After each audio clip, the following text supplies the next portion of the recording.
The Earl of Blackmere used French to mock his quiet guest at his own dinner table, and he took his time over it, because he was entirely certain she could not understand a word. There were 19 people seated that evening.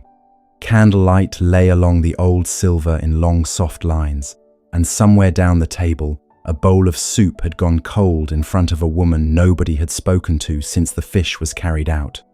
She sat where the unimportant are always seated, far enough down that the conversation passed over her the way weather passes over a field. He said it to the Frenchman on his right. He said it lightly, in the manner of a man who expects to be laughed at and is rarely disappointed. And the Frenchman did laugh, and 2 other guests, with enough French to follow, laughed as well, and the sound went round the table like a draught under a door. Eleanor Vale set down her spoon. She did not do it quickly. That was the detail people repeated afterwards, in other drawing rooms, for weeks. She was not flustered. She finished the mouthful she had. She touched her napkin to her lips first, as though she had all the time in the world and had simply been waiting for somebody to offer her some of it. Then she raised her eyes. She looked at the Earl. She held him there for the length of one breath, and there was nothing in her face that anyone could honestly have called anger. Then she turned and looked at the Frenchman instead, and she answered, in French, one sentence, unhurried, precise, and pitched to carry no further than the table it was meant for. The Frenchman's hand stopped. It stopped at an angle a hand does not naturally hold, halfway between the glass and the cloth, and it stayed there a moment too long. Lady Beatrice closed her eyes. Somewhere near the end of the table, a fork went down onto porcelain with a small, bright crack, and nobody looked to see whose it was, because everybody who spoke French was looking at the Earl of Blackmere, and everybody who did not speak French was looking at the people who did. The Earl said nothing at all. That was the moment the room went quiet. Not politely quiet. The other kind. The kind where 19 people discover at once that something has happened which the evening's arrangements do not cover. And Eleanor Vale picked up her spoon again and returned, with perfect composure, to her cold soup. We will come back to what she said.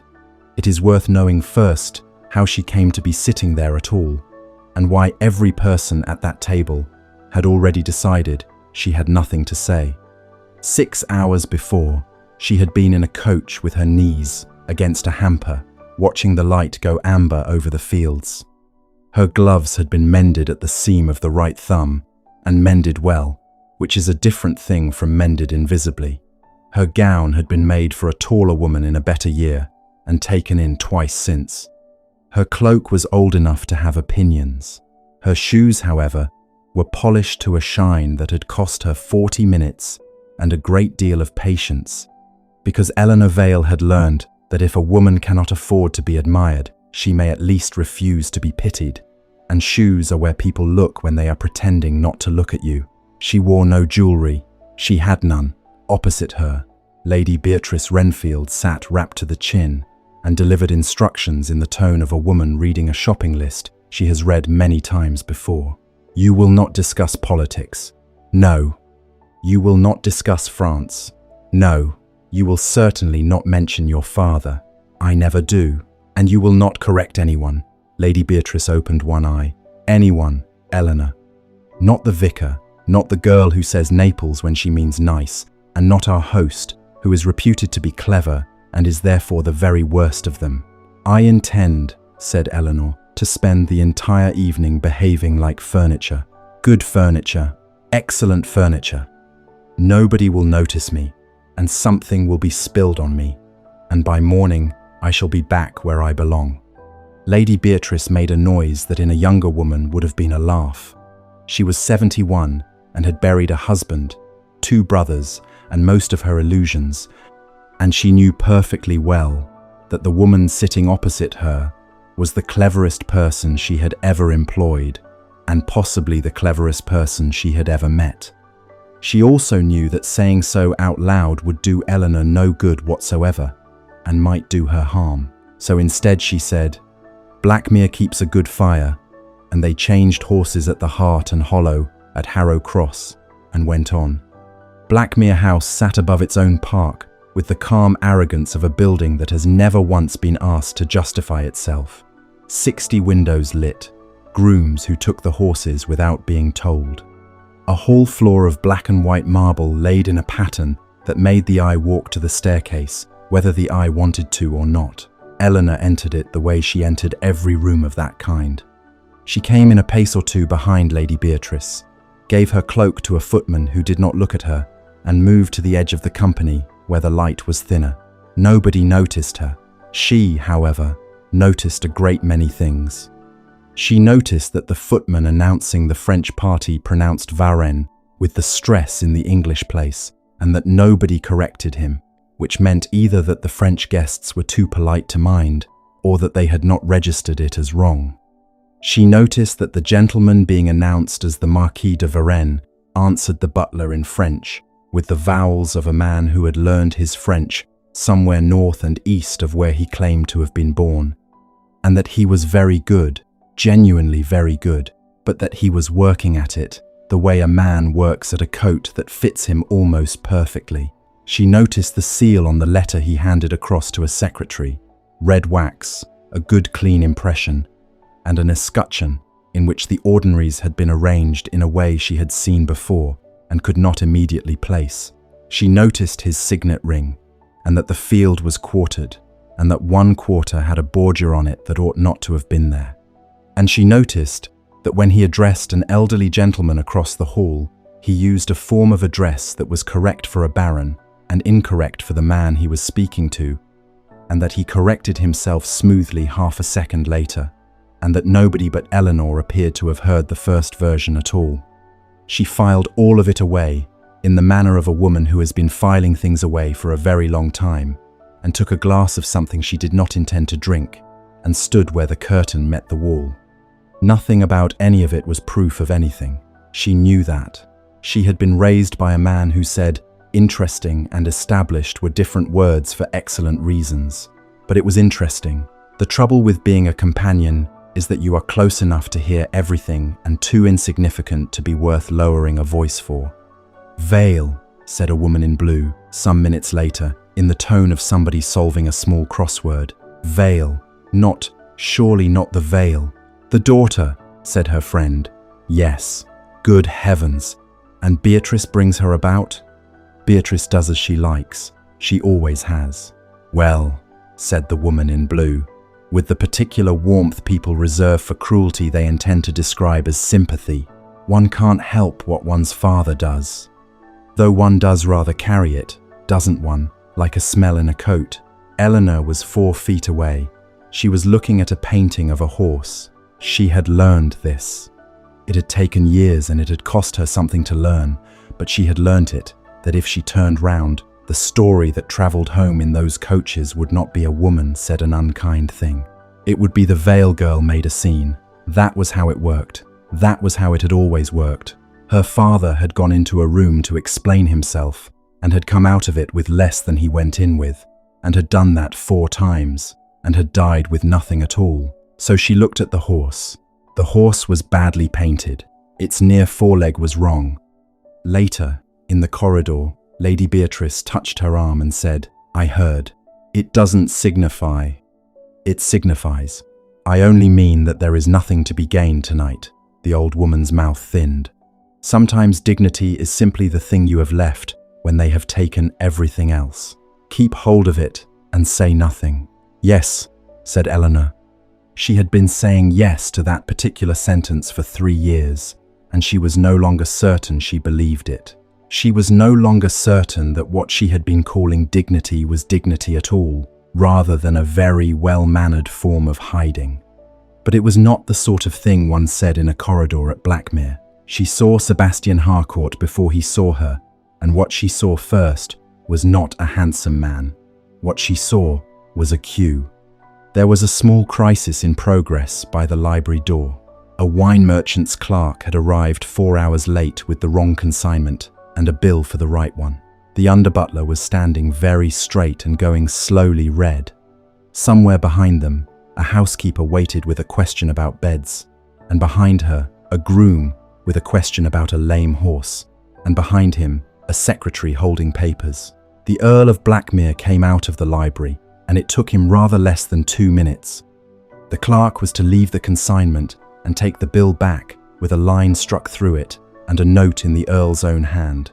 The wine would be paid for at the delivered value or returned at the merchant's expense, and the merchant might choose. The under-butler was to serve the Rhenish instead, and was told, briefly and without ceremony, that the substitution was the Earl's decision and not his, which straightened the man's spine by an inch. Beds, the east passage, and warmed them, and put the French party where the chimney draws. The horse, not to be worked, and the farrier in the morning. The papers, he read the top sheet standing, said, "No, tell Caro to redraft the third clause," and handed them back. Then he was gone again, and the queue dissolved, and everybody in it looked slightly better than they had 90 seconds earlier. Eleanor understood, watching this, exactly why the man was the way he was. When a person is right that quickly, that often, the world stops asking him to slow down. It simply hands him the next thing. Then he turned, and his eye went along the wall, and it found her. She saw it happen. She had seen it happen 100 times, and she could have written it out in advance. He took in the gown, the gloves, the absence of jewelry, the position by the curtain, the fact that she was standing alone without appearing to mind. She watched him assemble her out of those parts in under a second, and she knew the answer he arrived at as surely as if he had said it aloud. Dependent, poor relation or paid companion, quiet because she has nothing, and modest because modesty is her only currency.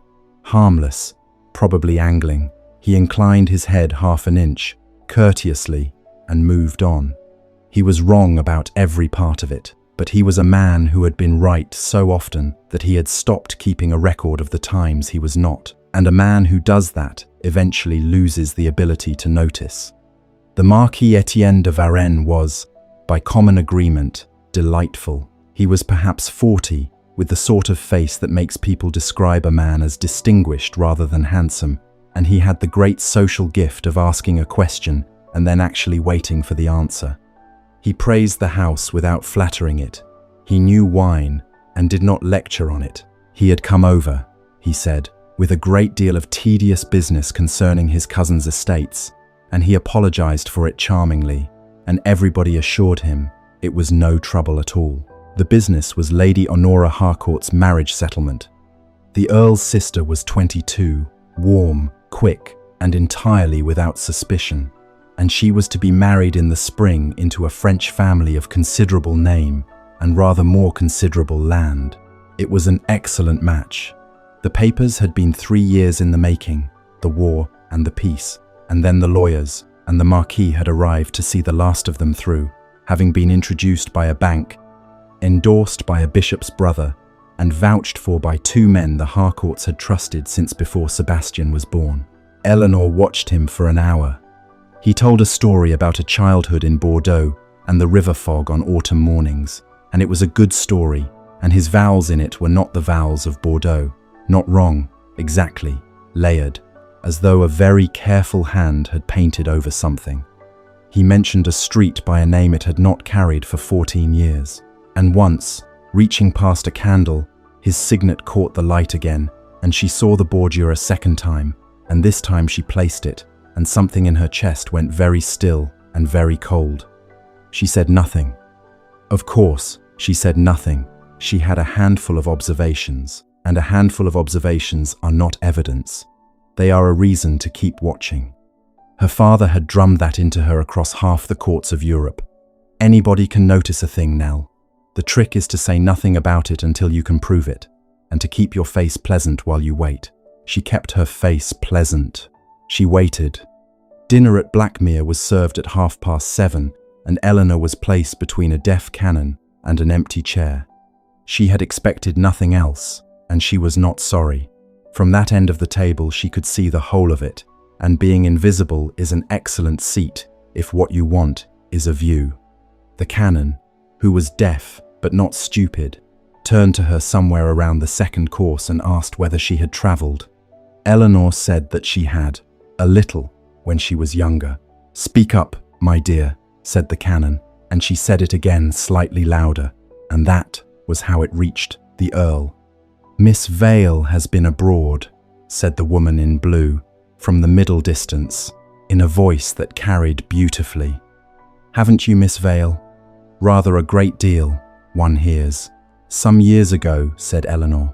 "With her father," said the woman in blue, and left it there, which was the entire purpose of the sentence.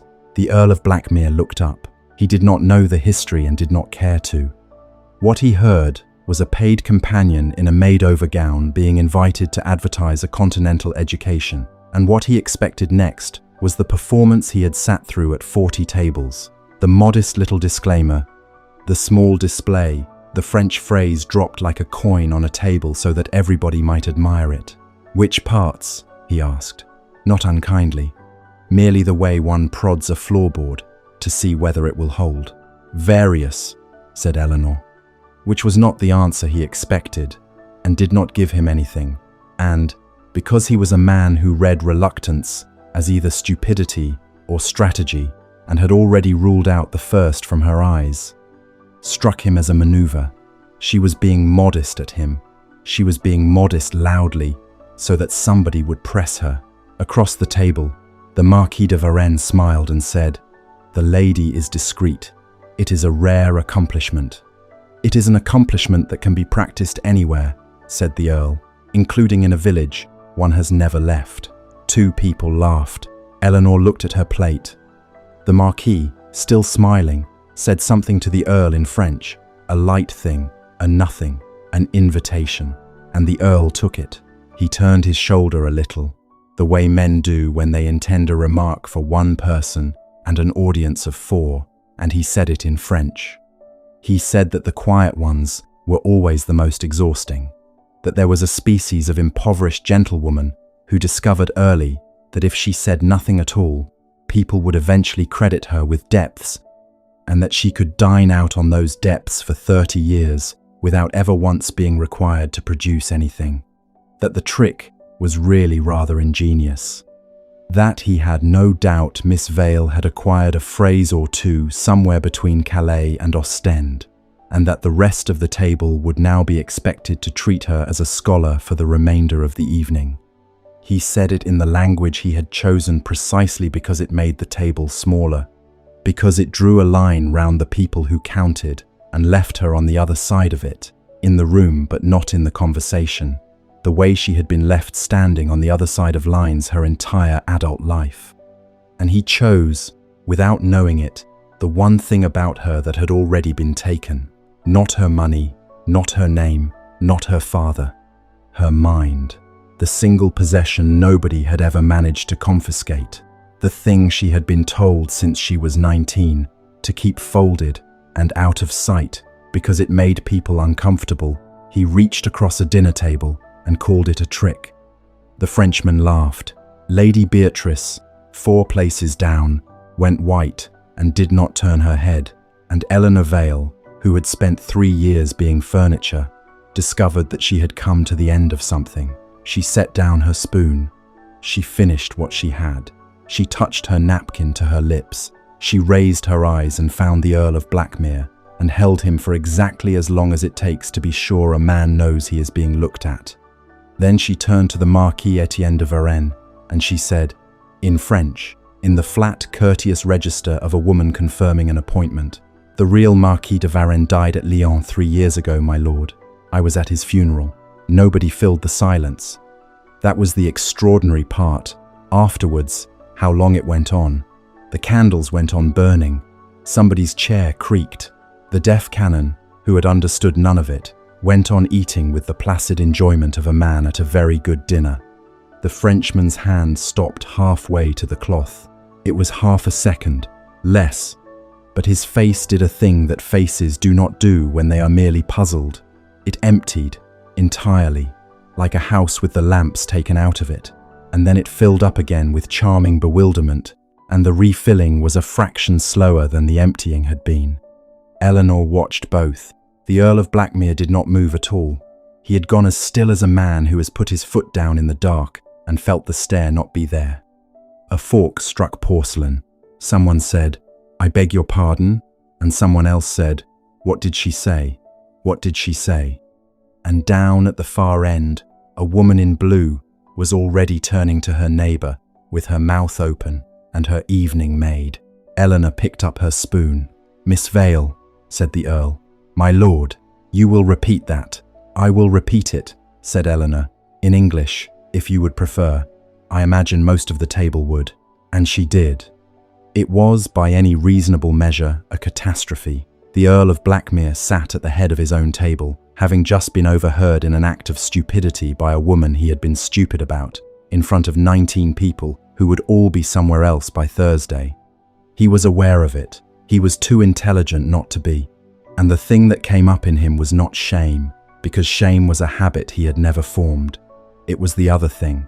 It was the cold, fast foot of the stairs need to have an answer. "Explain yourself." Willingly, Eleanor folded her hands. "My father was Thomas Vale. He was a secretary in the diplomatic service, and between the years when I was 12 and the year I was 22, we lived at Brussels, at Turin, and for 3 winters at Lyon. He knew Guy de Varenne. So did I. He was a small, dry, extremely deaf man who kept finches and disliked music, and he died at Lyon in the spring, 3 years ago, of a chest complaint. And I stood at the back of the church with my father because we were not grand enough to sit." "Etienne de Varenne," said the Marquis pleasantly, "is my name, mademoiselle. Guy was my cousin. The title came to me by a route nobody expected, least of all myself. It is not a distinguished way to inherit, but there it is." "There is no cousin," said Eleanor. "You are very certain." "I am certain of one thing only, and it is not your name." She did not raise her voice at all. The last Marquis de Varenne spent the better part of a decade in litigation over precisely that question, because there was no male heir, and he had no intention of leaving the estate to the church. He talked about it the way other men talk about gout. If a cousin had existed anywhere in France, that man would have found him, and every notary between Lyon and Paris would have heard about it for a year. Silence. "That is not proof," she said, "and I have not offered it as proof. It is a question. I would put it to any lawyer in this room. How did a title with no heir acquire one, quietly, 3 years after the last holder died fighting to find one?" Then she said, to the Earl, in the same even voice, "You may of course conclude that I am mistaken. I would only observe that you formed a rather firm view of my education 20 minutes ago on no evidence whatever, and I should hate to see you make a habit of it." He questioned her for a quarter of an hour. He was very good at it. He asked her the same thing 4 ways, and she gave him the same answer 4 times, which is a thing liars find difficult and Eleanor found restful. He asked her who had put her up to it. He asked her what she wanted. He asked her, and this was the one that landed, whether she was quite sure she was not confusing a grievance with a fact, as people in her situation sometimes did. "People in my situation," Eleanor repeated. "I mean nothing by it." "You mean a great deal by it, my lord. You simply haven't looked at it." She stood. "You have spent this evening deciding things about me at speed and being pleased with yourself for it. You decided I was a fool and you were wrong. You have now decided I am a liar. I would not be in a hurry to trust the second judgment, given the first. Miss Vale, I have told you what I know and how I know it. What you do about it is entirely your affair." She looked, briefly, at the Marquis, who was watching her with an expression of gentle sorrow. "I would only do it soon," and she left. She did not wait to be dismissed. She did not wait for the Earl to recover his footing, or for the table to decide what it thought, or for anybody at all to tell her she had done well. She went out through the door a footman opened too slowly, and up the black and white stairs, and she did not once look back to see whether anyone was watching her go. Behind her, 19 people began talking at once, and in the middle of them, the Earl of Blackmere sat with his hand flat on the cloth, and a cold feeling arriving somewhere under his ribs, and thought, "She is wrong. She must be wrong. Caro vouched for him. The bank vouched for him. She must be wrong." He did not sleep, but he did not act either, and those 2 facts together would cost him a great deal. At 10:30 he sent for Mr. Caro.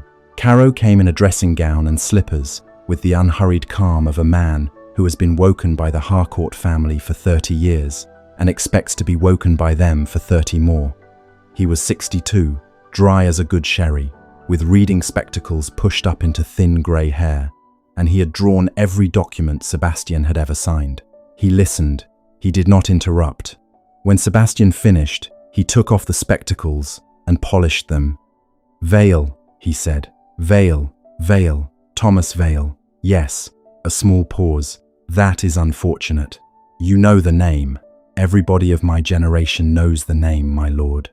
He was a clever man who was found to have been passing correspondence, and there was an inquiry, and it was not a good business for anyone." Caro put the spectacles back on. "The daughter would have been young. I should think she has spent some years persuading herself it was all a misunderstanding. They generally do.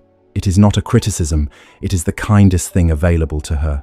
That is not an answer to the question she asked." "No, it isn't, and it is a fair question." Caro inclined his head, quite readily. "I will write to Lyon in the morning and to the notary at Paris, and we shall have it settled properly. Though I should say, my lord, that I have the succession in the file downstairs, endorsed, with the bank's letter attached, and I have had it these 4 months." He smiled, faintly. "I would rather trust 4 months of paper than a lady's memory of a funeral, but I will write." And Sebastian, who wanted very much to be told that he had not been made a fool of in his own dining room, allowed himself to be told exactly that. He did not confront the Marquis. He would think about that afterwards, over and over, how easy it had been, how reasonable it had sounded, how a man who prided himself on deciding fast had found, on the one night it mattered, an excellent reason to wait until morning. The Marquis Etienne de Varennes left Blackmere House between 4 and 5 o'clock on a hired horse, having paid the groom in advance for silence, and got roughly what he paid for. By 8, it was Honora who found it, because Honora had gone in for a pen. Sebastian. She was standing in the doorway of the study, with her hair still down. "Sebastian, the little black box is open." He was there in under a minute. The japanned box on the 3rd shelf, which held nothing of value to anybody but the family, had been unlocked with a key that had not been forced, and the packet inside it was gone. The marriage articles for Lady Honora Harcourt, both engrossed copies, the schedule of the trust that would pass to her on her wedding day, and 11 years of correspondence with the French house. The whole spine of the settlement, in original, with every seal and signature that made it real. He stood in front of it for some time. Honora stood beside him and asked twice what had been in it, and he did not answer either time, which frightened her considerably more than an answer would have.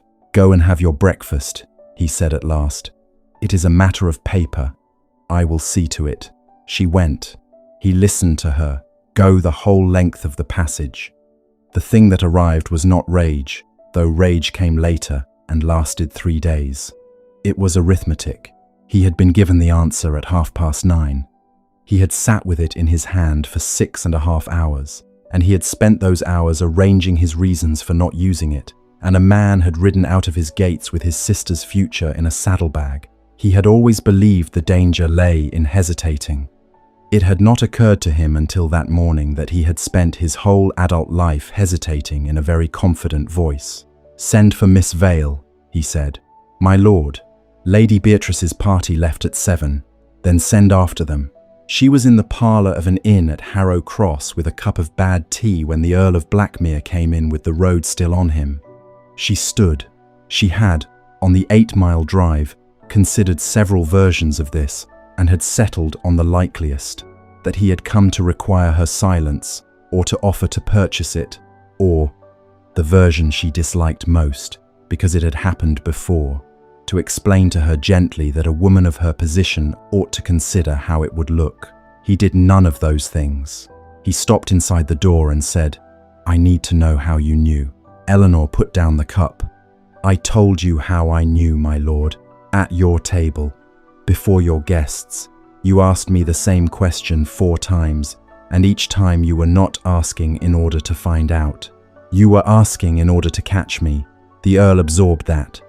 She watched him absorb it, watched him want, visibly, to argue, and watched the wanting arrive at the fact that she was right, and watched him do the arithmetic on that too.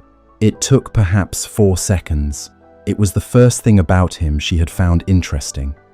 "That is fair," he said. "It is, Miss Vale." He did not sit. "I am asking now, not to catch you. He is gone. He went at 4 this morning, and he took the whole of my sister's settlement out of a locked box. And I am standing in a public house at 9 o'clock in the morning, asking a woman I insulted at dinner to tell me what she saw, because she is the only person in England who appears to have been looking." There was a pause. "Sit down," said Eleanor. "You are alarming the landlord." What she saw, when he laid it out, was not a theft. A theft would have been simpler. The stolen packet was the originals. Copies existed. Of course, copies existed. Caro kept a fair transcript of everything. But the originals carried the seals, and it was the originals that would be produced at the signing. And a settlement of that size is not a promise between families. It is an instrument. Whoever holds the paper and can make it answer to the record controls what the paper says. "When is the signing?" said Eleanor. "The 22nd of next month." She put the saucer down. Somewhere behind her, the landlord was doing something loud with barrels, and she did not hear any of it, because she had begun to count backwards and had not liked the answer. 3 weeks, she said. 3 weeks. Then they mean to substitute. Substitute what? A clause, a schedule, a named trustee, something small enough that nobody reads it aloud. She turned a saucer round on the table, thinking, "You do not steal 11 years of correspondence in order to burn it. You steal it in order to have the only complete version, so that when your version and the record disagree, yours is the one with the seal on it." Sebastian sat back. "My solicitors have gone through the fair copies twice. Your solicitors read English law extremely well. May I ask, how much Old French do they read? Not modern French. Chancery French, notarial abbreviations, the phrasing the Lion Registry used before the Revolution, and half of them went back to using after it. Departmental forms, from the 9 years when the departments were renamed. Do they know which of the seals used between the years 12 and 15 were struck from dies that had been reported destroyed? No, Eleanor agreed. Almost nobody does. That is precisely why it is worth doing this way. She said it without any pleasure at all, which he noticed. "You are describing," he said slowly, "a man who knew that whatever he put in front of me could not be checked." "I am describing," said Eleanor, "a man who knew exactly which questions this household is unable to ask." Which meant, though neither of them said it yet, that somebody had told him. "I want to engage you," said the Earl. "No." He blinked. It was, she suspected, an unfamiliar sound. "Miss Vale, 12 hours ago you told a table of your friends that I was a woman who had learned a phrase or two abroad and traded on them. You did not say it to wound me. That would at least have been personal. You said it because I was scenery, and it did not occur to you that scenery hears." Eleanor's voice did not rise. It never rose. "And now the scenery is useful, and you have driven 8 miles to hire it. Do you understand why I might find that a poor bargain?" "I understand that, my sister. Your sister has done nothing to me, and I am sorry for her, and if that were the whole of what you were offering, I might already have said yes." She met his eyes. "But it isn't. You are offering me money to be clever in private, on the strict understanding that in public I go on being nobody. I have had that offer, my lord. My father had it for 20 years. It is how a man like you gets everything a woman like me knows, without ever having to say her name out loud." The fire cracked. Somewhere out in the yard, a horse was being backed into shafts. "What would you have instead?" he said. And it was the way he said it, not defensively, not as a gambit, but flatly, as a man opens a ledger, that made her tell him. "There is a set of papers at Blackmere," said Eleanor. "There are a great many papers at Blackmere. There is one set. In the 18th year, the inquiry into the leaking of diplomatic correspondence from the Brussels legation took evidence from 4 private households, and one of them was yours, Because your father sat on the standing committee, and the depositions were circulated to him and never returned. I know this because I have written 7 letters over 3 years, asking to see them, and have received 4 refusals, 2 silences, and 1 very kind note, explaining that family archives are family archives. She held his gaze. That inquiry destroyed my father. He was not permitted to see the evidence against him. Neither was I. It is, as far as I am aware, in a box in your muniment room. Sebastian was quiet for a moment. You want access. I want more than access. She counted them off unhurried, the way her father had made his own terms before he would take a commission, slowly, so that a man could not afterwards pretend he had not heard one. He had been thought difficult for it. He had also never once been accused of anything, until the year he was. First, every document relevant to that inquiry, unredacted, and I read them alone. Second, I am engaged as a consultant at a stated fee in writing, and I am not a member of your household, and I do not answer to your housekeeper. Third, nothing is withheld from me on the grounds that it is unsuitable or delicate or not a matter for a lady. Fourth, you take no decision based on my findings without putting the finding in front of me first and letting me tell you whether you have understood it. That last is a considerable liberty. It is the only one that matters, said Eleanor. The rest is money and shelving.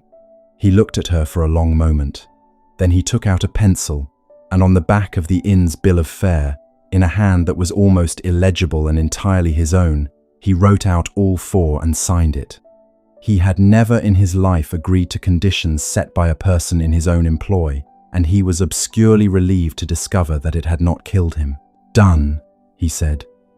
You may have Caro draw it properly this afternoon. No, said Eleanor. Why not? Because I should like to see it in your writing first, she said, before it goes through anybody else's. He thought at the time that it was pride. The muniment room at Blackmere was cold, and they worked in it anyway, because the papers could not be moved, and Eleanor would not read them anywhere she could be interrupted. They were bad at it together for the first 2 days. Sebastian wanted a shape. He read a document, saw where it was going, and went there. Eleanor read the same document twice, and then read the one underneath it. And when he asked her what she thought, she said, I don't yet, which he found nearly unbearable. You have been on that page for a quarter of an hour. I have been on that page for a quarter of an hour because the hand changes halfway down, and I am deciding whether that means 2 clerks or 1 clerk on 2 days. She did not look up. If I guess now, you will act on the guess, because you act on everything, so I am not going to guess. She sorted as she went, into 2 piles, and a third she hoped would stay empty, and wrote the piles on slips of paper in a small upright hand. Sound, doubtful, impossible. By the end of the 2nd day, the sound pile was thick, the doubtful pile was thin, and the impossible pile had 1 sheet in it. He asked what was wrong with it. Nothing, said Eleanor. That is what's wrong with it. She showed him on the 3rd morning, with 2 documents side by side and a candle pulled close. This is a covering letter from the Lyon notary. It is correct. Every word of it is correct. She ran a finger down it, and no Frenchman wrote it. It reads as French to me. It reads as French to you, because your French is a schoolroom language, and this is a schoolroom letter. Look at what it does not do. Her finger moved. It never once puts the verb where a French clerk would put it out of laziness. It never contracts. It uses the full relative pronoun in every subordinate clause. Here, here, and here, which a native writer does when he is being pompous and never when he is being routine, and this is a routine letter about the transmission of a schedule. It is the French of a man who learned it very well and has never once been careless in it. She looked up. People make their own mistakes, my lord, not other people's. The absence of the right mistakes is as loud as the wrong ones. Sebastian sat down slowly. And the 2nd sheet? The 2nd sheet is worse, because the 2nd sheet is genuine. She turned it to the light. That seal is real. I would swear to it. Struck from the Lyon registry die, and the die was reported broken in the year 15, which means the impression was taken before then. But the paper it is sitting on has a mould mark from a mill at Maidstone that did not use that mark before the year 20. The room was quiet. "A real seal," said Sebastian, "on paper that did not exist when the seal was made. Somebody has genuine old material, blanks or an impression lifted whole and reapplied.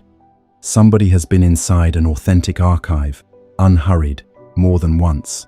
Eleanor set the sheet down on the pile with one thing in it. "Your Frenchman is a face and a voice. He is very good and he is not the person I am worried about." "Then who?" "Somebody with keys," said Eleanor. On the Wednesday, Caro put his head round the door to say that the French house had written and wanted an answer by Friday, and went away again. Sebastian read the letter and did not move for some minutes. Eleanor went on working, and it was in those minutes, with a bad decision sitting open in his hand, that he noticed the thing that undid him. She said "I don't know" out loud, constantly, cheerfully, without any apparent cost. She would work 6 hours and produce 4 certainties and a dozen uncertainties, and set them out in exactly that proportion. And when he pressed her toward a conclusion she liked the sound of, she would go back and check it a second time and occasionally come back and tell him she had been wrong. He had spent 20 years believing that the admission of doubt was the crack through which everything is lost. He watched a woman in a made-over gown use doubt the way a carpenter uses a plane, and take a straighter edge off every board than he had ever managed with certainty. She also, and he noted this too, never once flattered him.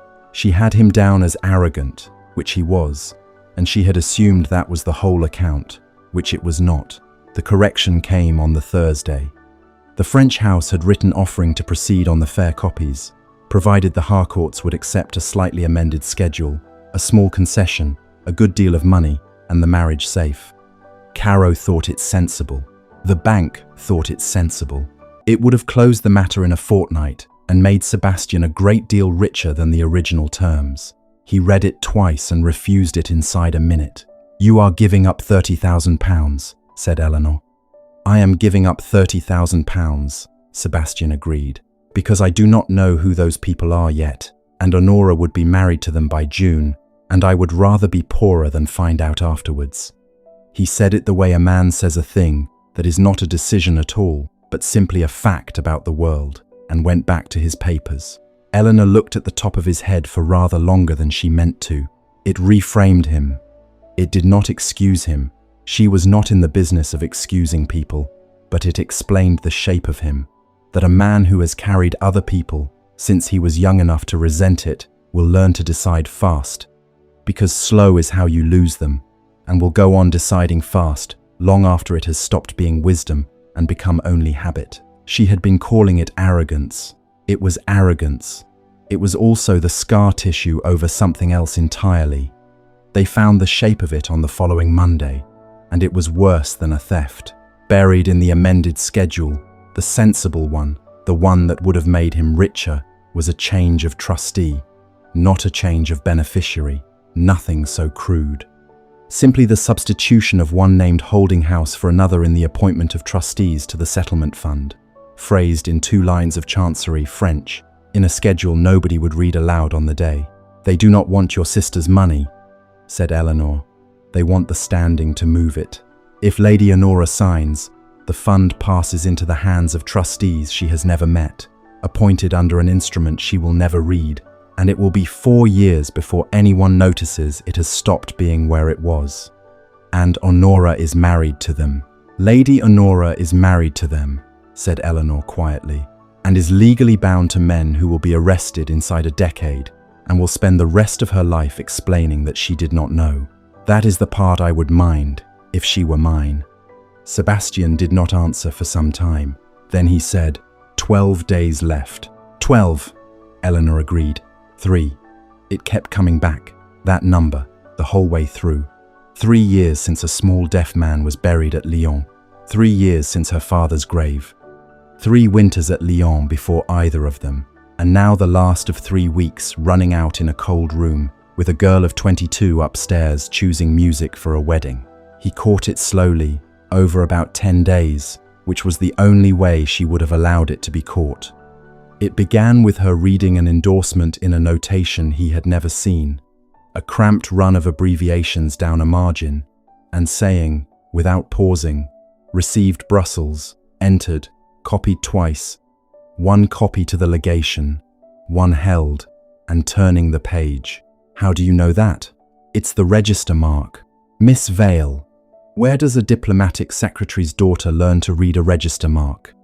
"At a table," she said, with a candle, and moved on. 2 days later it was a private cipher, a substitution so old-fashioned she laughed at it. And 2 days after that, she identified a hand in a marginal correction as belonging to a clerk in the Turin residence in the year 17, because of the way the man crossed a doubled letter. And Sebastian, who was slow about a great many things but not stupid about any of them, arrived at the answer he had not been given. She had not been educated by her father. She had worked for him, from the age of about 14, by the look of it, and for 8 years, copying, indexing, checking, correcting, holding the whole shape of a legation's correspondence in a head nobody had thought to ask about, in an office where her name could not appear on anything because she was a girl, and it was not done. He did not say so. He had learned, slightly, when not to say things. It came out on the 11th night, over a document, which was the only way it could have come out at all. She had the inquiry papers by then. He had given them to her on the 2nd day, in a box tied with tape that had not been cut in 20 years, and she had read them alone as agreed, and had said nothing about them for a week and a half. That night she put 1 page down on the table between them. "This is the deposition on which my father was condemned," she said. "It is a schedule of 11 documents said to have left the legation improperly. 6 of them I copied myself. 2 of them I indexed. 1 of them I corrected, because there was an error in a date, and the correction is in my hand and is initialed by nobody, because I was 20 and my initials were not worth anything." Sebastian said, "Eleanor." He knew, of course. He knew the whole schedule was wrong, and he knew why, and the only living person who could have stood up and said so was his unmarried daughter. She was very calm. She kept her hands flat on the table. "You understand that there was no version of that where I was believed. A committee of 7 men, and the evidence sealed, and me. If I had spoken, they would have said he had coached me, and it would have been the last nail rather than the first. So I did not speak. I have never spoken. He went into that room 4 times and came out with less each time, and I sat outside it with my mouth shut, and 8 months later, he was dead." She stopped. "The fire did what fires do. They took his name," she said. "They took mine at the same time, and they did it without ever writing it down, which is the tidiest way. Everything I could do was made into a reason to distrust me, so I stopped doing it where anyone could see." She looked up at last. "That is what you were laughing at, my lord, in case you had been wondering what precisely you had put your foot on." Sebastian Harcourt sat in the cold with all of it in front of him. He could have said that he had not known. It was true, and it was worthless. He could have said that he was not that sort of man, and she would have been polite about it, and he would have lost her respect in the next 10 seconds, and deserved to. What he said was this: "I decided who you were before you had spoken a word to me. I did it at 40 feet, in about a second, and I was pleased with myself for the speed of it, because I have been rewarded for that speed my entire life." He was looking straight at her. "I was wrong in every particular. You are the most exact mind I have ever worked beside. You have been trained better than my solicitors, at more expense, by a better man, and you have spent 3 years being told to sit at the far end of tables where I put you myself. I am not going to ask you to forgive that. I am telling you that I know what I did, and that it was not a small thing, and that the fault is entirely mine." Eleanor was quiet for a moment. "Most people are wrong about me," she said. "You are the first one to say the sentence out loud. Does it help?" "No," said Eleanor. And then, because she was honest before she was anything else, "A little. It helps a little." They worked past 2 the following night, and neither of them noticed until the candle guttered. "You're French," said Eleanor. into a companionable silence, is genuinely one of the worst things I have ever heard. It cost my father 40 guineas a year. He was robbed. You put the stress on the last syllable of everything, which means that when you are trying to be polite, you sound as though you are issuing a challenge. That has, said Sebastian, explained several years of my life. She laughed. It surprised them both. He had not heard her laugh before, and she had not, she realized, done it in company since some time before the inquiry. I have started waiting for them, he said. For what? Your corrections, in the margins. He turned a sheet round. In the left margin, in a small upright hand, someone had written, "Your conclusion is unsupported by the evidence." You have written that on 4 separate documents this week. I read the note before I read the document now. You should stop drawing conclusions in margins. I should stop drawing conclusions, he said. They had both leaned in without meaning to. The candle was very low and the house was entirely quiet, and something in the room had changed its temperature. Then a door went somewhere below, and a footstep, and Eleanor sat back and reached for the next document, and Sebastian said, "It will be Caro. He keeps worse hours than we do," and the moment closed like a book. Caro joined them properly in the second week, and he was, there is no other word for it, invaluable. He knew the file, he had drawn half of it. He could put his hand on the 1811 correspondence in the dark, and he brought Eleanor 4 volumes of Harcourt estate precedents she would have taken a fortnight to find, and he did it without being asked and without expecting to be thanked. He was courteous to her in a way most of the household was not. He called her Miss Vale and asked her opinion, and twice changed his own view when she gave it. When Sebastian was impatient, Caro was the one who said, mildly, "Miss Vale is being careful, my lord, which is what we are paying her for." And he explained things. The mould mark. Paper stocks were mixed. Mills sold to mills. A Maidstone mark could reach Lyon by 6 routes and had. The seal, dies reported broken were not always broken, and every registry in France had been in chaos for a decade. The Englishman's French. Half the Lyon notarial clerks in the 20s had been trained by émigrés who came back from London with London habits. Not one of these explanations was absurd. 2 of them were probably true. Eleanor wrote each of them down, in the margin, with a small dot beside it. She had begun keeping a second list, in a separate book, which she did not leave on the table. It was on a Tuesday, and it took less than a second, and nobody in the room saw her face change, because she had spent 3 years making sure her face did not. Caro was reading aloud from an old Harcourt conveyance, translating as he went for Sebastian's benefit, and he came to a clause about the reversion of a life interest, and he rendered it easily, as si le survivant vient à faillir, should the survivor come to fail. Eleanor went cold from the collarbones down. It is not the phrase. The phrase is à défaut du survivant. Every notary in France uses it. It is in every form book. Vient à faillir is an old regional construction, Lyonnais, out of use for 40 years, and it survives in perhaps 1 document in 500. It was in the forged covering letter, the one on the impossible pile. She had marked it a fortnight ago with the note, odd, provincial, archaic, author possibly older or trained at Lyon. She looked up and smiled and said, "That is a handsome old clause," and Caro said it was, and they went on. She said nothing to Sebastian that night. Silence had been survival, once, and then it had been habit. Now, for the first time in her life, Eleanor Vale went quiet on purpose, because she had decided that a man should not know what she knew until she was ready. It felt, she noted with some interest, entirely different from the inside. 3 days later she laid a very small snare, and she laid it in front of both of them, and only one of them stepped in it. She was working through the Lion bundle, and she said, half to herself, "This is nonsense. Vient à faillir here must mean the property fails. Surely, not the person."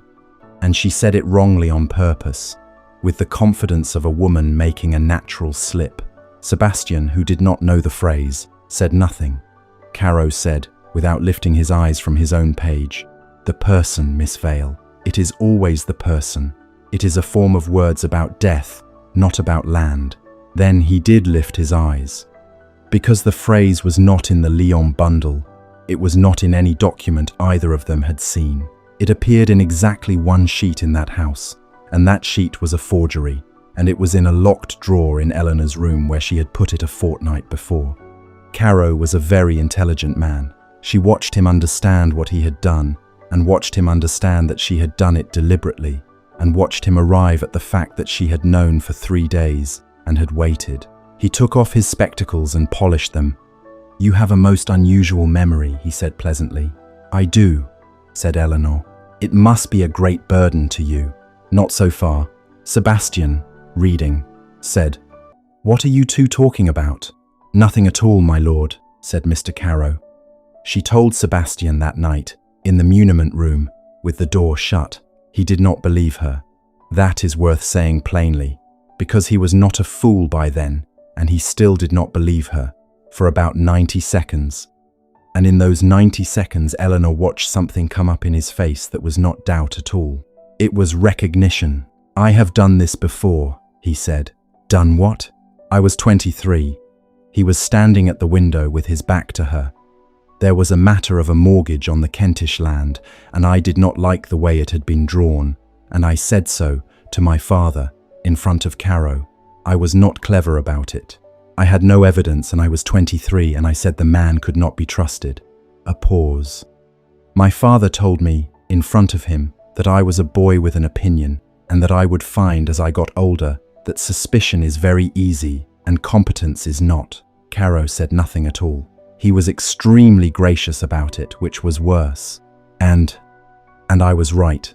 It took 4 years, and it cost us the Kentish land, and by then everyone had forgotten who had said what, including my father. He turned round. So I stopped being a boy with an opinion. I made myself a man who knows. I decided that whatever else I was, I would never again be the person in the room who was uncertain, because uncertain is what they call you while they are not listening. Eleanor absorbed that. "You have spent 20 years, she said slowly, "making sure you could never be dismissed for doubting. And so you became a man who cannot doubt. And a man who cannot doubt is the easiest man in England to deceive. Yes, he got to you first, at my table. He got to you the same night. He has been getting to me first," said Sebastian, "since I was 9 years old." She said, "Certainty is not the same as being right, my lord." "No," he said. "I am aware of that now. It has been an expensive lesson, and I have had it twice." She found it at 4 o'clock the next morning, in the inquiry box, at the bottom, in a schedule of correspondence she had already read twice. The Standing Committee of the Brussels inquiry had employed a legal secretary to collate the evidence. He is named once, on the last leaf, in a list of persons attending, in a hand that is not his own. Mr. Caro, for the Blackmere interest. Eleanor sat with the page in her hands for a long time. Then she went back through everything, in order, with the things she now knew, and it came apart in front of her like a bad seam. Her father had been in Brussels in the year 17 and had raised, twice, in writing, a question about the transmission of sealed instruments through a private legal channel. The question is in the file. It is answered in the file. It is answered dismissively by the committee's own secretary, and 11 weeks later, the schedule of 11 documents arrived, and Thomas Vale was finished. He had not been leaking correspondence. He had noticed somebody else moving it. He had noticed the first, small, careful beginning of a machine that lifted genuine seals and genuine paper out of genuine archives, and he had asked a polite question about it in writing, and a very respectable man had heard him ask it. She woke Sebastian at 5:30 and put the leaf in front of him and said nothing at all. He read it. "Miss Vale," he said, and his voice was not steady, "I am going to say something, and I would like you to take it as a fact rather than a kindness. I have been trying for weeks to work out how to give you back some part of what was taken from you." He put the page down. "It appears it was in my father's house the entire time. in a box. Because we were sent it and never returned it, and nobody in this family ever read it, because it did not concern us." "No," said Eleanor. "It only concerned my father." There was nothing to say to that, so he did not say anything, which was, she thought afterwards, very nearly the right answer. They had 8 days, and nothing that would stand up. "He is the most respected solicitor in 4 counties, said Sebastian. "He has drawn the wills of half the peerage.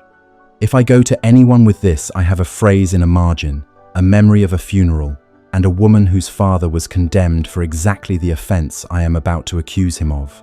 He will be sorry for us both by luncheon." "Then we do not accuse him," said Eleanor. "We let him do it." She laid it out on the table with a row of slips of paper, the way she laid out everything.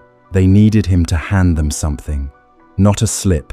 He did not make slips. He had made one in 30 years, and she had built it herself. They needed him to produce, in front of witnesses, a document he could not have unless he was inside the fraud, and to swear to it. "He will produce the stolen originals," she said. "He must. Nothing else will carry the amended schedule past your sister's trustees. He has had them since the morning the Marquis rode out. He did not steal them, he received them, and he has spent 3 weeks waiting for the day when producing them will look like competence. And when he produces them, we say they were stolen. And he says they were recovered by his own diligence, at his own expense, and he is thanked." Eleanor turned the last slip of paper round. "Unless the copy he produces has something in it that only the forger could have put there, which is why we are going to give him one." Sebastian hated the plan and said so. It required them to let the signing proceed. It required Honora in the room.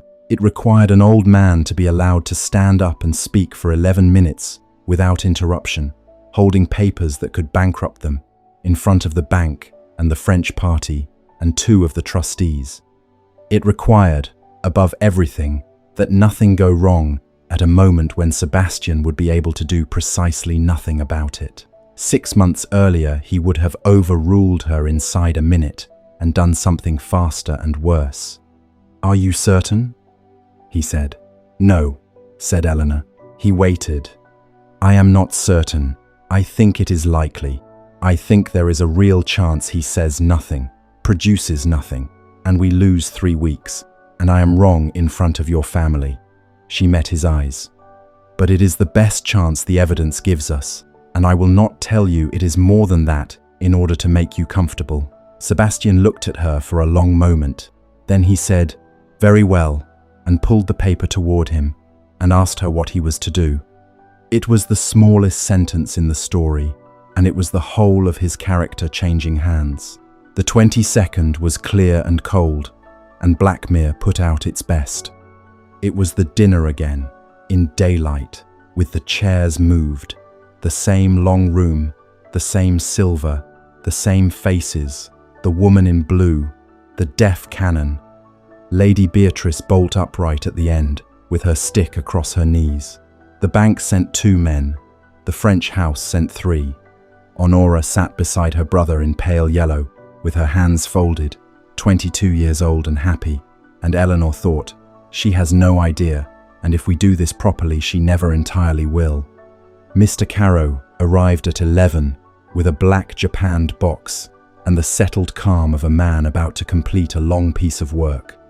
And Eleanor Vale sat where she had sat before, down the table, past the middle, in a mended gown, with her hands still, saying nothing at all. Half the room did not notice her. The other half had been at that dinner 3 weeks ago and could not stop looking. Caro spoke for 11 minutes, and he was magnificent. He was sorry to say that there had been an irregularity.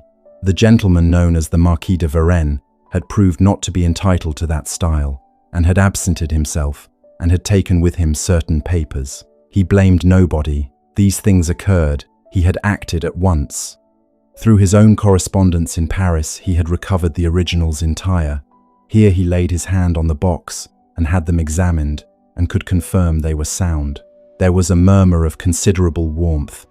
He then observed that in the course of recovery, a discrepancy had come to light between the engrossed articles and the trustees' schedule, and that the French House had proposed an amendment which was, he was glad to say, wholly to the family's advantage. He read the amended schedule aloud. He read the substitution of trustees in 2 lines of chancery, French, quickly, in the middle of a longer clause, exactly as Eleanor had said he would. And then, because he was thorough and because thoroughness was his entire reputation, he said, "I have satisfied myself as to every instrument in this box, and I will put my name to that." He looked up. Everybody in the room turned to the Earl of Blackmere, because in that house, at that table, on any matter whatsoever, the next voice was always his. Sebastian Harcourt did not speak. He turned in his chair, deliberately, so that the whole length of the table followed him, and he looked past the bank and the French party and his own sister, down to the far end where the light was thinner. "Miss Vale?" That was all. 2 words.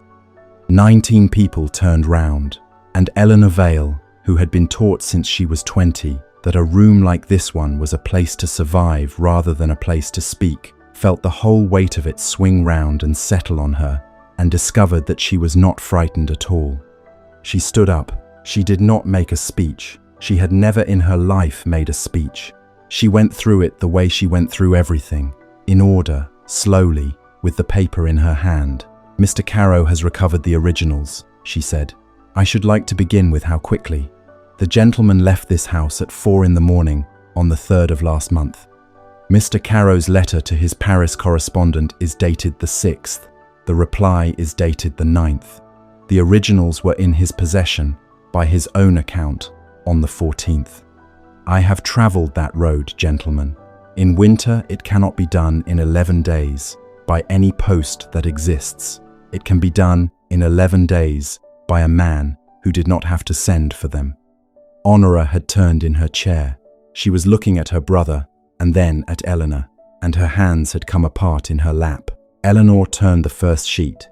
"Second, the covering letter in this box was not written by a Frenchman. I will show any of you why, and it will take 4 minutes, and you will not afterwards be able to unsee it. Third, the seal on the schedule of trusts is genuine and was struck from a die reported destroyed in the year 15. Fourth, it is impressed on paper from a mill at Maidstone that did not carry that mark until the year 20. Fifth, the amended schedule Mr. Caro read to you a moment ago substitutes the trustees of Lady Honora's fund, and I would ask the gentlemen from the bank whether they have ever heard of the house it names, because I have, and they should not like it." The room had gone entirely still. "Sixth," said Eleanor, "there is a phrase in the covering letter, vient à faillir. It is Lyonnais, it is archaic, and it appears in perhaps 1 document in 500. Mr. Caro used it aloud in this house 9 days ago, translating a Harcourt conveyance in which it does not occur. When I mistranslated it deliberately, he corrected me, accurately, instantly, and from a document he had never been shown, because it was in a locked drawer upstairs and had been for a fortnight. And before the last of it, the man who sat at this table calling himself Varenne is named Le Maire. He is not a marquis, and he has never been to Bordeaux. He was a notary's clerk at Lyon for 8 years, which is where he learnt the hand and where he learnt the seals. He appears 4 times in Mr. Caro's own disbursement book under an initial, and the 4th entry is dated the day before he rode out of this house at 4 in the morning. At the foot of the table, Lady Beatrice Renfield took her stick off her knees and set it against her chair, which was the nearest that woman had come to applause in 40 years. Caro said, "This is a very ingenious young woman with a grievance, my lord, and I think we all know." "Mr. Caro," said Sebastian, without heat, "you will let her finish." "7th," said Eleanor. She put down the last sheet. "In the year 17, a secretary at the Brussels legation twice asked in writing why sealed instruments were being transmitted through a private legal channel. His questions are in the committee file. They were answered, dismissively, by the committee's own collating secretary." She looked up the length of the table. 11 weeks later, That secretary was accused of leaking the very correspondence he had asked about on a schedule of 11 documents, 6 of which I copied myself. He was not permitted to see the evidence. He died in the 2nd year after. His name was Thomas Vale. He was my father. And the collating secretary who answered him and who compiled the schedule against him is sitting at the middle of this table. Nobody moved. He has been lifting genuine seals out of genuine archives for 23 years, said Eleanor, and my father was the first person to notice, and it cost him everything, and today it was going to cost her. She did not look at Honora. That is all I have. It is documents, gentlemen. You may check every word of it, and I hope you will. She sat down. Mr. Carew rose. He did not bluster. He turned to the gentleman from the bank and said, with great gentleness, that he was sorry to have to raise it, and would not have raised it had he been given any choice, but that Miss Vale's own father had been found guilty of this precise offence by a standing committee of 7 men, and that the daughter of such a man might be expected to see forgery wherever she looked. It was the correct move. It was, in fact, the only move, and it would have worked in every room that man had ever stood in. It did not work in this one. Her father, said the Earl of Blackmere without raising his voice at all, was found guilty on a schedule you compiled. Nobody said anything for a moment. Then one of the bankers said, quite quietly, Mr. Carew, may I see the paper? And put out his hand. That was the end of it, really. It took the lawyers 4 months, but that was the end of it. At 20 minutes past 12, with a banker's hand held out across a dinner table, they gave her the room to herself for it, which was the only gift she wanted. It took until August and 2 hearings, and at the second one something happened for which she had not prepared. She had given her evidence. It had taken an hour and 40 minutes, and she had not been interrupted once, which was itself a novelty. She was gathering her papers to sit down when the chairman, an elderly man with a bad chest, who had sat on the original committee and had voted with the rest of them, said, Miss Vale, a moment. She stood. You have told us what the schedule says. I should like to know what you think of it. Not as a witness, as a person who has read a great deal of this sort of thing. He looked down the table. There is no one else in this room qualified to tell me. There was a pause. Eleanor Vale, who had once sat outside a room exactly like this one for 4 days holding her father's coat, not permitted through the door, put her papers back down and told him precisely what she thought of it, for 6 minutes, and was heard out. It was not the finding that undid her afterwards. It was that, on the 9th of August, the record of the Brussels inquiry was amended. It is a dry document. It says that certain evidence laid before the committee in the year 18 is found to have been compiled by a person with an interest in its outcome, that the finding against Thomas Vale, Esquire, late of the legation at Brussels, is set aside, and that the same is to be entered on the file. Eleanor read it standing up, in a corridor, alone, because she had asked to be alone. There was one more thing. Among the impounded papers they found a letter her father had written and never sent, 4 months before he died, in which he set out the whole of what he suspected, carefully, in order, with references, and at the end of it he had written that he had no proof, and did not expect to get any, and that he was setting it down so that somebody, at some time, might find it useful. My daughter has a better memory than I have, he had written, and a better eye. If she is ever asked, she will know what to do with this. She has never once been asked. Eleanor stood in the corridor for a long while. Then she folded the letter and put it in her pocket and went in. There was one thing left unfinished at Blackmere that was not on any file and never would be, and she had decided some weeks earlier not to touch it. She was extremely good at deciding that. She had had a very great deal of practice. Afterwards, everything arrived at once, in the way that things do. The Harcourts settled a sum on her that made her, for the first time in her life, a woman who did not have to consider the cost of a fire. 2 of the bankers wrote. A gentleman from the Foreign Office wrote twice. And in September there came a letter from Paris, from a legation archivist who had known her father, offering her a post, a real one, salaried, named, with her own initials on the register, cataloguing and authenticating the diplomatic correspondence of 30 years. The appointment lay in the archivist's own gift, and he had made it over the written objection of 2 of his colleagues, one of whom never spoke to him again. It was, precisely, the work she was best at in the world, and she would be paid for it, and it would have her name on it. She accepted by return of post. Le Maire was taken at Calais in October with a second set of seals sewn into the lining of a valise, and was, by every account, a great deal less charming about it. Sebastian congratulated her, properly and warmly, and with no shade of anything else in it, and said it was the least the age owed her, and meant it. That night, Eleanor set the Paris letter down beside her father's on the table, and the 2 of them looked wrong together, and it took her some time to work out why. Only one of them was addressed to her. She had planned for the fight. Nobody plans for the afternoon after. She told him on a Tuesday in the muniment room, standing. "The 14th, she said. "From Dover. That is soon. The post is wanted filled." Sebastian stood on the other side of the table with a document in his hand that he had stopped reading 4 minutes earlier. Everything in him wanted to say it. He had been aware of exactly what it was for some weeks now, in the way a man is aware of weather coming, and he had it as far as his teeth, and it was the single most important sentence he would ever be required to produce.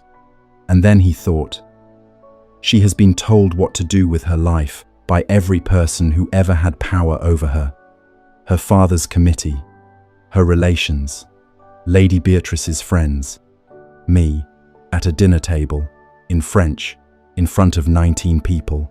If I say it now, in this house, where she is paid, it is another man deciding what she is for. So he said, "You will be very good at it. They are extremely fortunate." And Eleanor waited a moment, which was as long as she was prepared to wait for a thing she had already decided not to hope for. "Thank you," she said. "You have been a fair employer, my lord, in the end." My lord. He noticed that. He noticed it, the way you notice a door closing in another part of a house.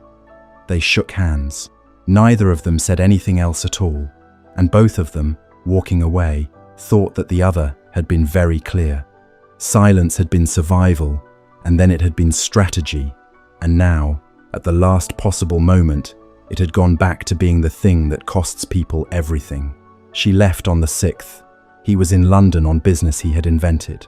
When he came back, he went, without deciding to, straight to the muniment room and stood in the doorway. Nothing had been taken.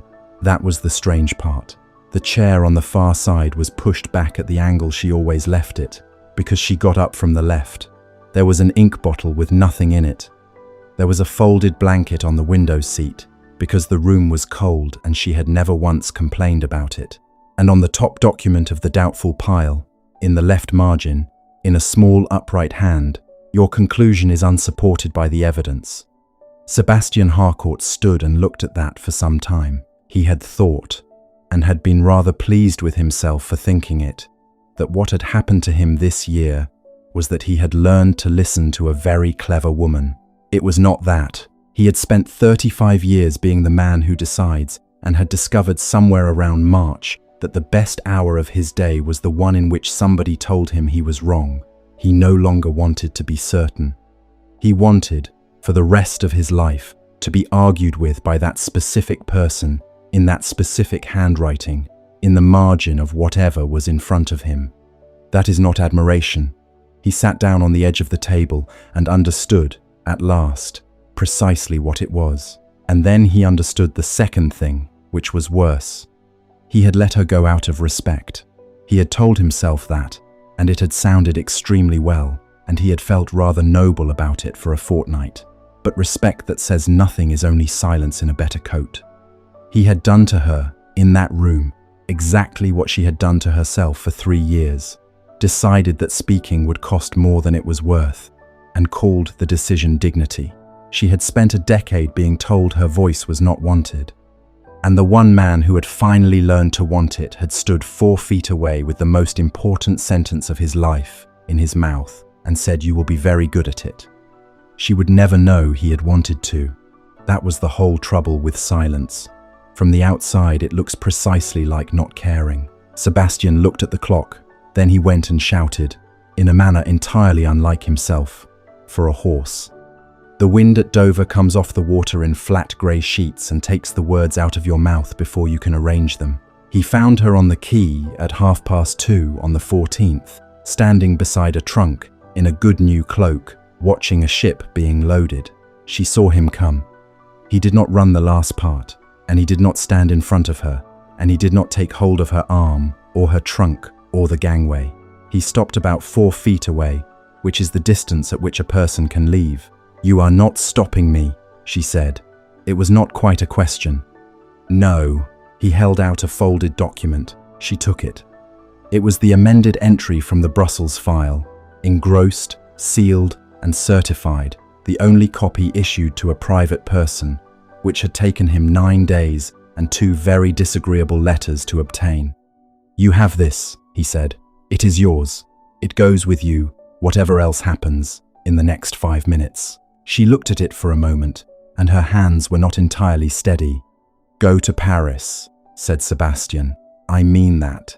If the ship is what you want, take it, and I will think well of you for the rest of my life." He stopped, started again. "But I am not going to let you get on it, believing that I said nothing, because I had nothing to say. They taught you to be quiet," he said, "because your mind made powerful men uncomfortable, and I was arrogant enough to join them at my own table, in a language I chose because I thought it would keep you out of the conversation. I have thought about that most nights since. I am not asking you to put it down. I let you leave Blackmere without a word because I told myself that was respect. It was not.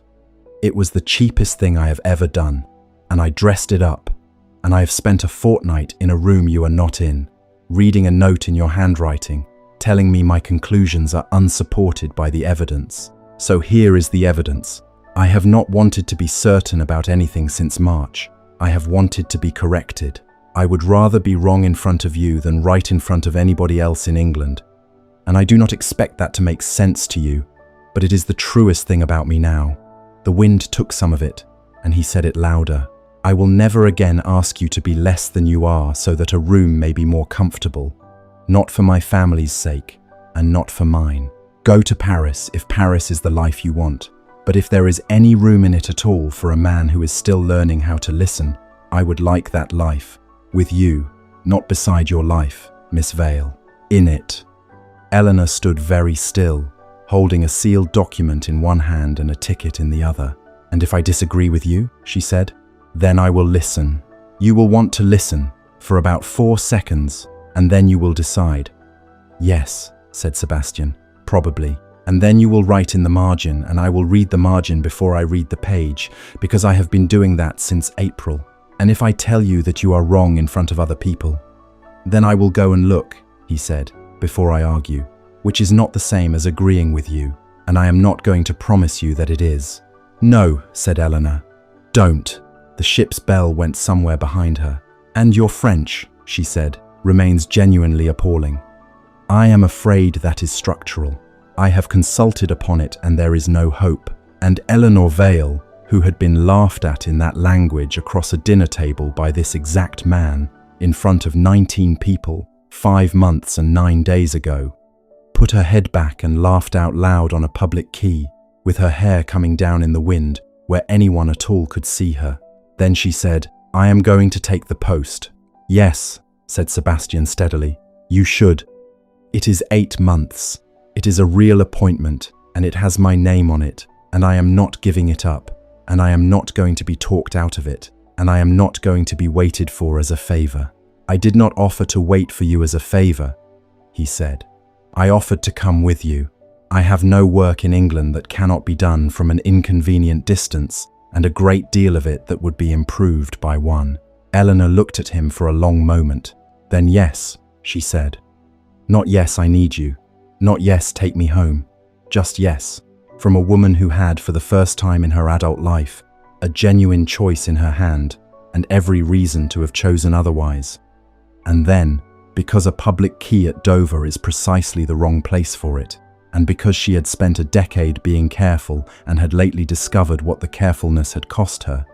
Eleanor Vale reached out and took the Earl of Blackmere's hand in front of the ship's company and 24 strangers and God, and did not let go of it. He looked down at their hands like a man handed something he had not expected to be trusted with. "You had better ask me properly," she said, "before the tide turns. Miss Vale." He stopped, began again. "Eleanor, will you marry me and go to Paris and take the post and correct me in the margins for the rest of my life?" "The first two," said Eleanor. "The third was never in question." Eleanor, 5 months, and a theft, and a hearing, and a dead man's letter, and he had not once said it aloud until now. She noticed it the way you notice a door opening in another part of a house. They stood on the quay for a while after that, in the wind, not saying anything very sensible, and then Eleanor said something to him in French. It was short, 4 syllables, and she said them quietly, and she used the familiar form tu, which is not a thing a woman of that period said to an earl in public, or indeed to anyone she had not known for 20 years. Sebastian's French was appalling, but he had it. "Je t'écoute, I am listening to you." He got it wrong when he answered. He put the stress on the last syllable, as he always did, so that it came out sounding faintly like a challenge, and she corrected him, "On the quay, in the wind," and he said it again. The first time that language had been used between them, it had been a wall built across a table. It was not a wall anymore. They were married in the November, quietly, at Harrow Cross, with the banns read like anybody else's, and Lady Beatrice Renfield in the front pew looking as though she had arranged the entire business herself, which, she will tell you at length, and she is not far wrong, she had. Eleanor went out to Paris in the January. Her husband went with her, was of very little practical use, and said so cheerfully to anybody who asked. Some months later, in the library at Blackmere, on a wet afternoon in the spring, there are 2 desks now. This was not a romantic arrangement. It was the only practical solution, because the woman who works at the second one cannot bear to have somebody reading over her shoulder, and says so, frequently, in 4 languages. Eleanor Vale sits at hers with her sleeves pushed back and 7 volumes open. She is on leave from Paris, where her name is on the register in the archivist's own hand, and where she is, by common consent of everybody who has had to deal with her, extremely difficult and entirely indispensable. Lady Honora is married to somebody quite different and considerably kinder, and writes weekly. Lady Beatrice Renfield claims all the credit for everything and is not far wrong. There is a letter on the mantel from the Duke of Ravensmore, whom neither of them has met, asking whether Miss Vale might be persuaded to look at something. The afternoon post comes up. Sebastian takes it and sorts it and opens the one from France. He reads the first paragraph standing. He gets to the middle of the second one, and something in it stops him, a date, or a phrase, or the shape of a signature, and he does not decide what it means. He does not turn to the end. He does not form a view. He crosses the room and puts the letter down on her desk and says, "What do you make of it?" And Eleanor Vale, who once sat at the far end of a table where nobody had spoken to her since the fish, reaches for it without looking up and begins to read. "Sleep now. Whatever room went quiet around you today, your voice was never the thing that didn't belong there, and I'll have another story waiting when you come back. Before you go, I should like to know what you think." Sebastian let her walk onto that ship because he believed stopping her would only prove he still thought her life was his to arrange. Was that respect? Or was it cowardice, wearing respect's coat? Tell me in the comments. I read every one of them. And if you have ever sat at the far end of a table where nobody thought to ask you anything, stay close. There is another story waiting, and it begins with a letter that nobody was ever meant to open.